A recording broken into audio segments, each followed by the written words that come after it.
বন্ধুরা, স্নান করে চলে এসেছি। হর হর মহাদেব। গাছের ফুলগুলোকে তুলে নেবো, নিয়ে যাবো পরে মন্দিরে পুজো দিতে।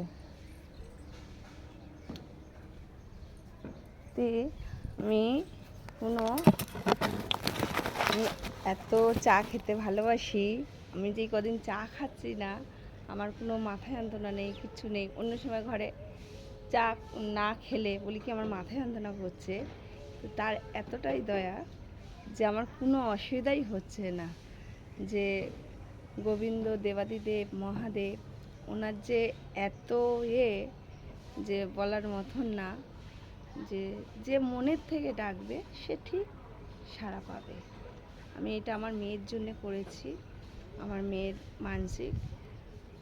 তা তোমরা সবাই মিলে বাবার কাছে প্রার্থনা করো আমার মেয়েটা যেন ভালো হয়ে যায়।